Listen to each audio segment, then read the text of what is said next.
Hello, everyone, and welcome to the Brownstone. I'm your host, Dr. Michele, and you're listening to Numbers Don't Lie. We learn to get out your feelings so you can make the best decisions for yourself, your family, and your business. I am super excited about today's episode because it's like a reunion, reunited and it feels so good.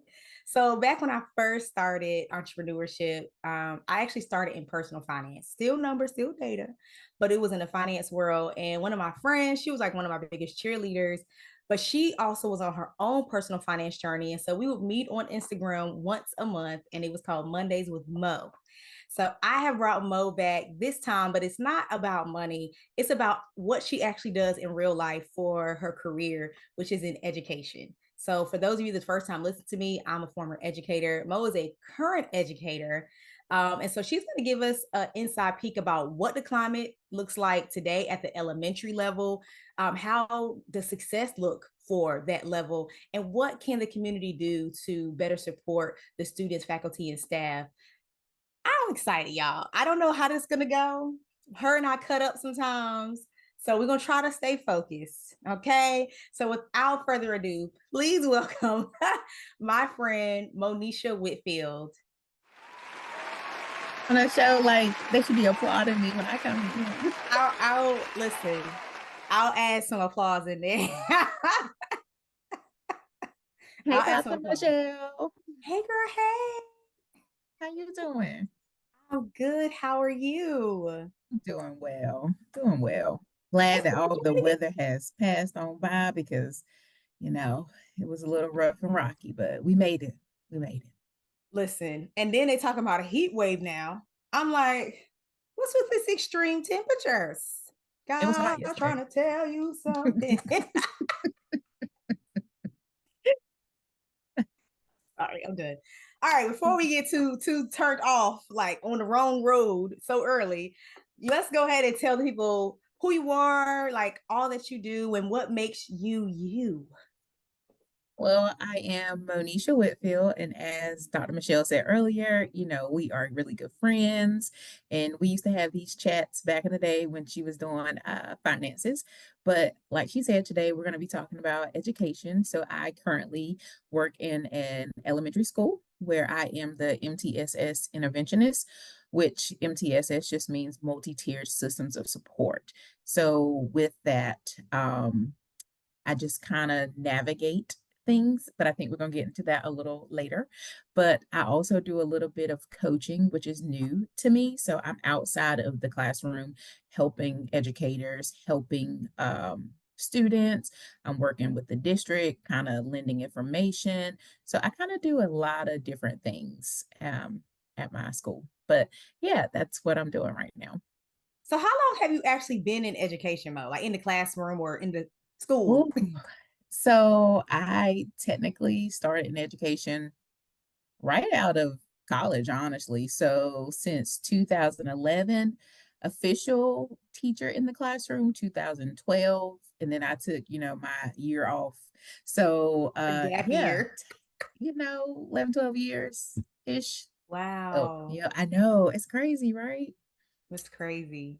Mhm. That's crazy. So our last guest, she had been in the classroom, I think, for like 10 years. So we got some veterans up here, even though they I don't look know. old enough.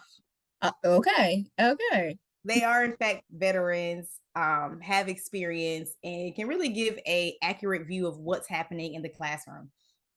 All right. So before we get into any deep stuff, could you share like one of your favorite memories? It could be in the classroom or your role as a coach. Um, a favorite memory. Okay, so I taught kindergarten, just to give a little background. I also taught third grade and I taught fourth grade. But kindergarten is uh it's sweet, it's special. The kids are a lot more dependent upon you, but it has its rewards because by the second half of the semester, kids are more independent and you really get to see them grow and blossom. So, love that. So, there was this little boy in a kindergarten class, well, in my kindergarten class, and he had never been to school, like no daycare, nothing. So, the very first day that he came into the classroom, it was horrible. Like he was he didn't want to leave his mama. His mama was trying to go. She had to stay a few extra minutes. And we were like, no, just go ahead and go. He'll be fine.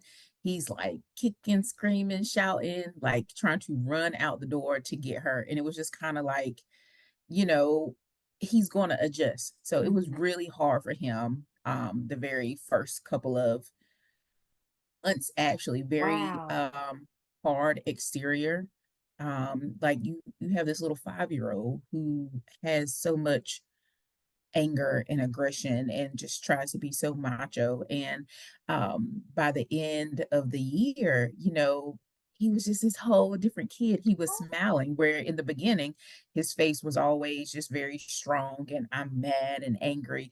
But by the end, he's reading and he's smiling and he's laughing. And you could tell that he was taking pride in all the things that he was capable to do. So, like that little boy in particular has a very special place in my heart because just to see that growth from him, it's like he learned to love school, whereas before he hated it because he didn't know it. So, yeah, that's a very memorable moment for me. Okay. Now that she's done cutting onions, guys. But you actually said something that the last guest said, which was he hated it because he didn't know it. And one Mhm. thing she said was she hated data. She hated, like, because at school, like, I don't know how Yes. it is in the elementary level, but at high school level, it was a lot of testing. It was very data driven. Like, it was a lot, and it could be overwhelming to those that really don't like data. Numbers, math is very intimidating. And she was like, I hate it because I did not understand it. But it was like, it's once I did, oh baby, it was all good. So it sounds Mhm. like that's just a, human behavior to resist something that they don't understand. Yes, for sure. When you're talking about data within the elementary world, just in education altogether, we always talk about like we're more than a number or we're more than a letter grade. For people that don't know, schools are graded, especially in elementary, they are graded, but on their performance, Mm-hmm. right? So you're looking at third, fourth, and fifth graders who take end of grade tests, and they take that and they look at how well students grew. And then they also look at if students met expectations. So pretty much third, fourth, and fifth grade, what some teachers like to say is our school score is just based on that, but actually it's not. It's a collective. Like we're looking at how students have been learning over time, and Mm. all of that helps to create this score. So, yeah, it can be a lot for teachers who can get frustrated and they're like, I don't understand data. Yeah. So you mentioned testing and all that stuff, and I'm sure most all of us have been a student at some point, so we get the testing, and maybe things are different because I know when I was teaching, those students got tested way more than I did. I just remember having a test for your class, even in elementary schools, like maybe you had to Mhm, test it in your unit, and test third, fourth, fifth, and beyond the end of grade test or end of course test, and that was it. You know what I mean? But it was when I was teaching, it was like every 2 weeks, and it was a lot. So could you mhm, talk to us about your school and maybe the district and like what defines success? Because we hear this the school's getting graded, the students mhm. getting graded. Like, what does success look like at that, especially at the elementary level? So, pretty much like I said, we get this letter grade. And then, of course, from your district, my district in particular, you have a superintendent who has set a goal for all of Okay. the schools in the county. Like all the schools in the county will be a C and above, right? And so you're looking at some schools which are impoverished. That are performing below grade level. And what I mean by that is schools that have kids that come from backgrounds where they may have a home, they may not have a home. They may have the resources that they need, they may not. And so for us, we look at success overall, realistically speaking. They're Wow. looking at this number, at this Mm-hmm. grade. But for us as a school in our unit, we're looking at our growth. Yeah. Like, how are we growing kids? Because if I'm at a F and I'm trying to get to a C, I have to close that gap, but it's not going to happen by taking these large amount of steps. Like you have to make Right. realistic goals and you have to put in actionable measures so that you can reach this. So ultimately, if we're growing, that Mm-hmm. means we're going to reach that goal. And Yeah. so for us, we're really looking at how much growth we're making, because at my school, we have a lot of gaps. Some kids come not ever going to school.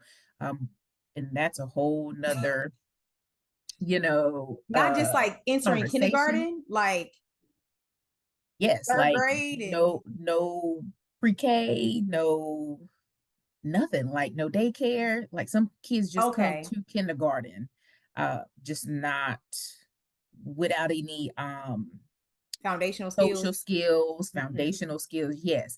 And so when they get there, you're starting from probably below ground zero, because education doesn't just happen in the school system, it happens at home. Like, your Right. kids are sponges. They are paying attention to what you're doing. They are learning from you. And so education is not just in a brick and mortar building, it Mm-hmm. happens around you on the daily. So Wow. yeah, we look at growth I and love how that. we're growing students, because if not, it can be um discouraging to say, like, Yes. oh man, we're still not where we need to be, or we're still not making these goals. But let's look at what we are doing, and how Mm-hmm. do we continue to grow. And so Yeah. those are successful measures that we look at. And I'm glad you said that because I like to call them success metrics because it's KPIs or key performance indicators, like that's very generic, but I like to say success measures because it's what is your definition of success, and that could be different across different schools or whatever. And even just the idea that, oh, we want to have all schools at a C or all schools at a B, it really, like my last guest said, that it doesn't take into account the circumstances of your Mhm. students. And so I'm just kind of imagining being a parent of a child that maybe has tested below for a couple of years and seeing, like, hey, what's their school assignment for next year?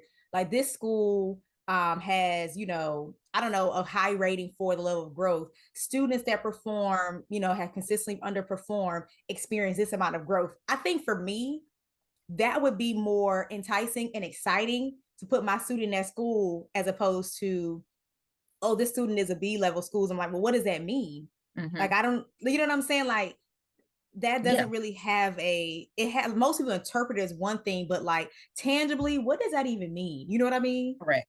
Mhm. Did you know that data driven organizations were 19 times more profitable?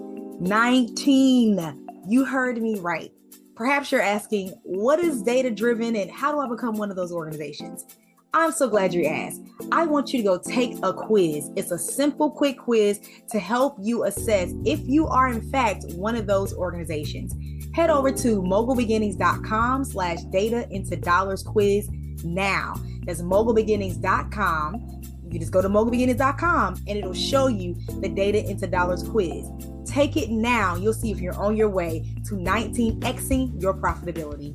You're listening to Numbers Don't Lie on KCCR Cityscape. We hope you're enjoying the tunes and all the jams. Make sure you visit our website over at brownstoneworldwide.com to learn about all things Brownstone. You can check out Brownstone Living Magazine and all the great things that we have on the website, as well as the shop. You just got to head over to the website, brownstoneworldwide.com. Keeping it locked to KCCR Radio, My station. the Brownstone Center. And don't forget, no matter where you go, there we are. A lot of parents don't view it that way. They are looking at schools that are at that A, that B, that C. A lot of people are looking at charter schools, private schools. And the thing is, but are these schools still growing your child? And that should matter to you. Mm-hmm. No, I agree. I agree. And just being someone that was a high achiever, when you're at high achieving schools, if you if you've never if you're walking into the classroom, or and you, I don't want to say weren't a high achiever, maybe haven't been challenged, or maybe don't have those foundational skills, being at a high achieving skills, what they expect. And I taught in a high achieving class. So you're not Mhm, coming in here talking about some, oh, I need a review of something 2 grades ago.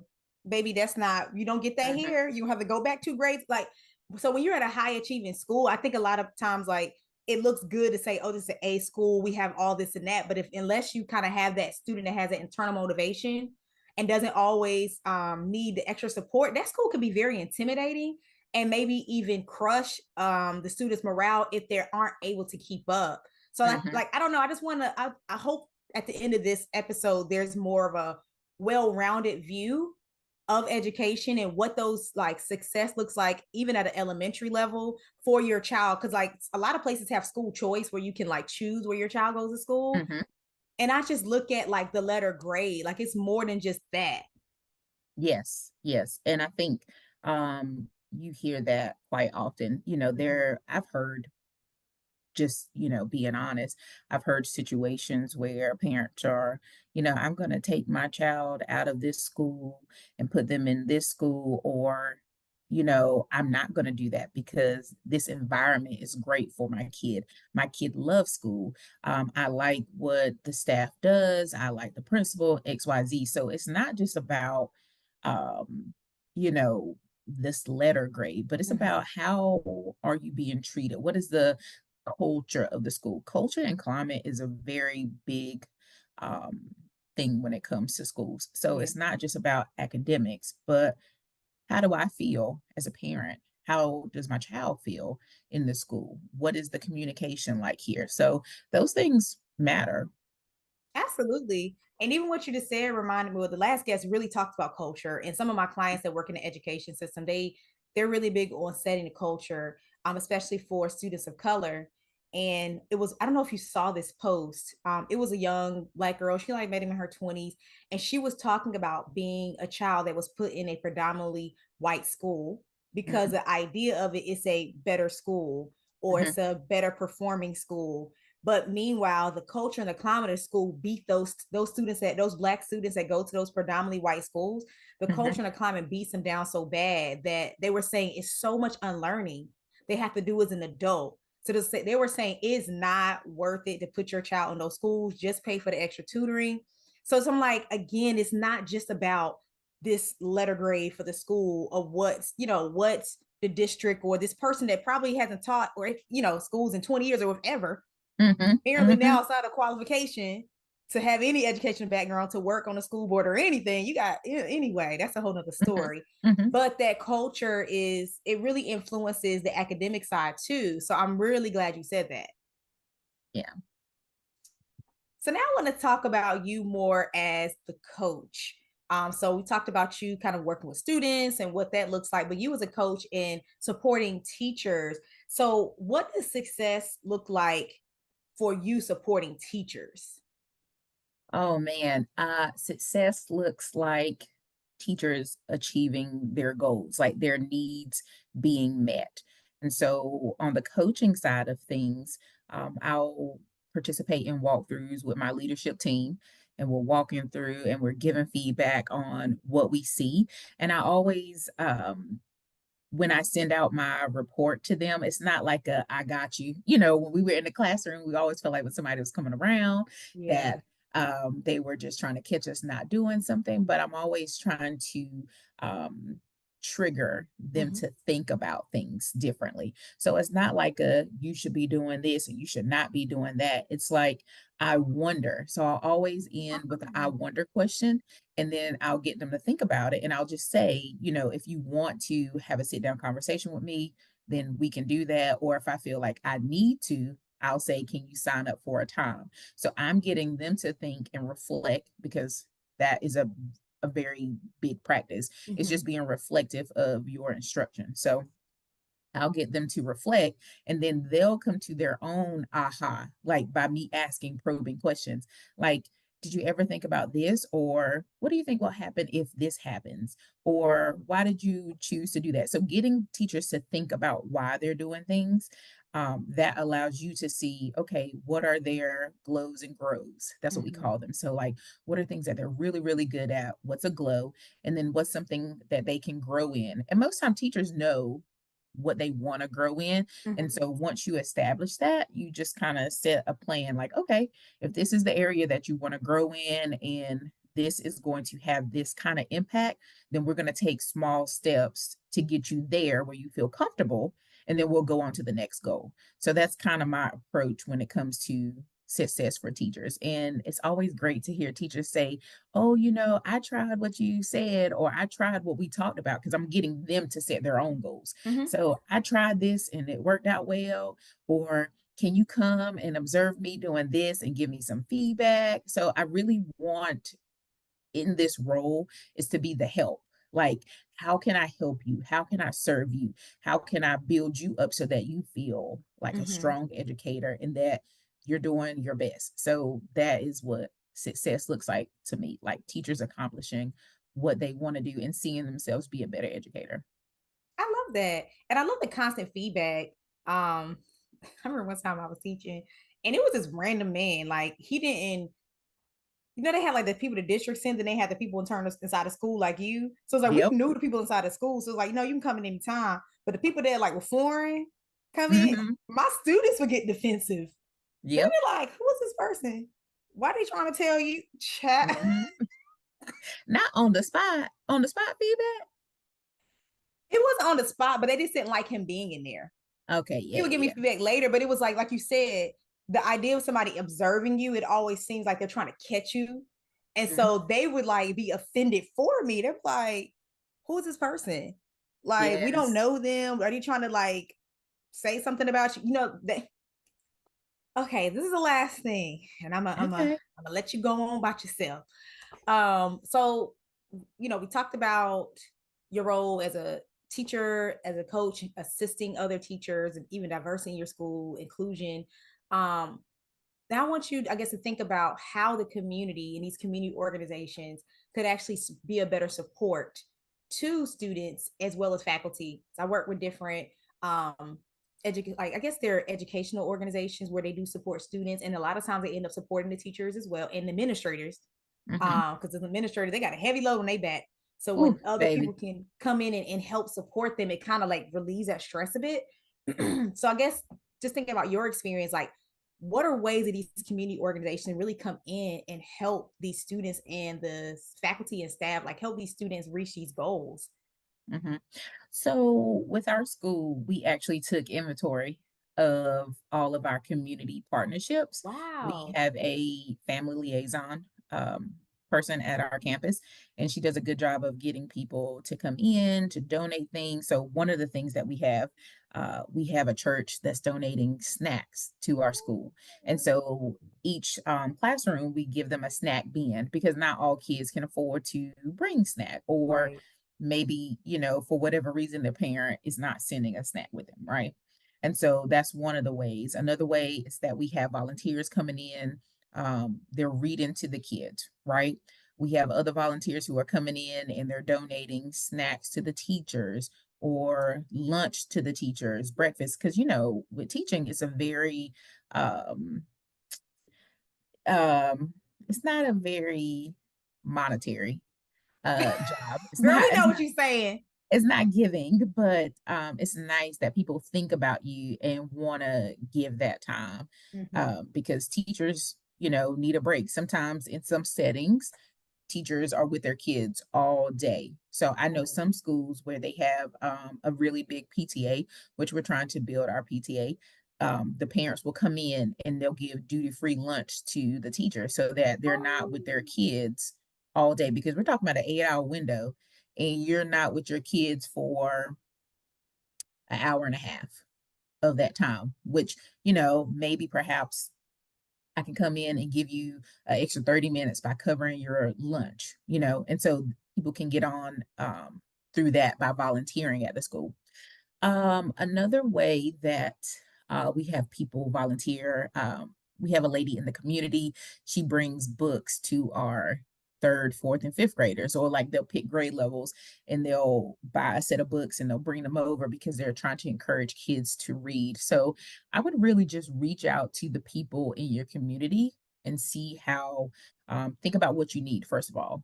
Let's mm-hmm. start there. Think about what you need. What do you think would be beneficial for your school?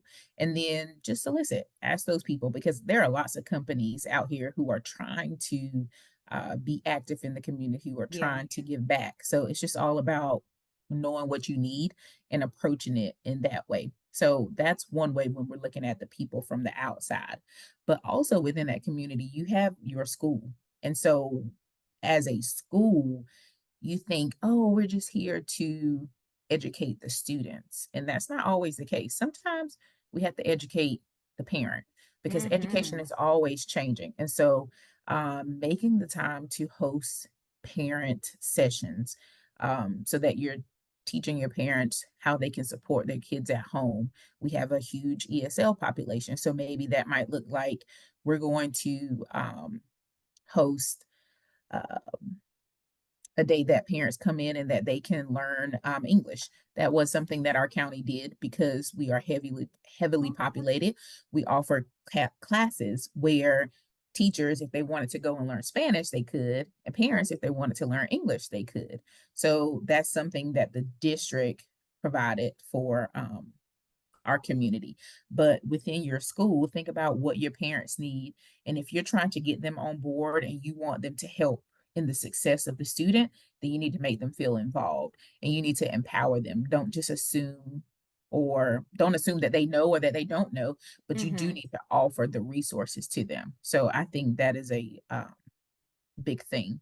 And make parents feel included, invite them out, try to get them out as much as possible and involved in what's going on in their child's life. So those would be some of the things that I would say as a community would be beneficial. I love that. And Mhm. at first, when you were even talking, a lot of those things are very tangible, Mhm. like snacks. Baby, listen, give Yeah, me some snacks. You know what I'm saying? yeah, yeah. I've been so excited if I knew that I had snack, like, yo, we can go to the break and they got snacks in there. Or like you said, have stuff for my students that I don't have to come out of my pocket for. Because Hmm. do they still even have that tax write-off for teachers anymore? Yeah, they do, but Is it lower? is it 200? Okay, I feel like it's been 250? lowered over the years, but I mean it's just nice to be able to relieve, like you said, educators of different duties. So I love this tangible things that you've mentioned. And I mean the common theme is we want parents involved in their Hmm. students' education. So I love that, include them, because even though sometimes people sound like they want parents involved, at the same time it's like, do Hmm. you really, you know what I'm saying? Hmm. Because it's like you're Hmm. not really, you're just telling them, you're not giving them a form to tell you or to talk to you. I don't know. I like that. Yeah, I think it does have to be more synergy and a more of an effort on both parties to be able to work together, because that is, it is our child that has to grow up. At some point is going to be a lawyer or a politician or a leader somewhere, and we want to, as a community, equip that person to be able to do what they need to do. yeah, exactly. All right, Miss Mo, it's been a pleasure chatting with you as Sure. always. This doesn't air on Monday. Well, maybe you listen to it on a Monday. If you listen to it on Monday, it's been Monday with Mo. Okay, okay. But if not, this has been Numbers on Live featuring Monisha Whitfield. Yes, yes. Could you tell people like how they can connect with you if they want to chat more or hear, just kind of peek into your brain a little bit more about your perspective on education? Yes, you can reach me on Instagram at Miss underscore motivator, Motivator. Just shoot me a message. And if you want to talk a little more about education, then we can do that. I'm open and I would love to be a resource or help as any way I can. Awesome.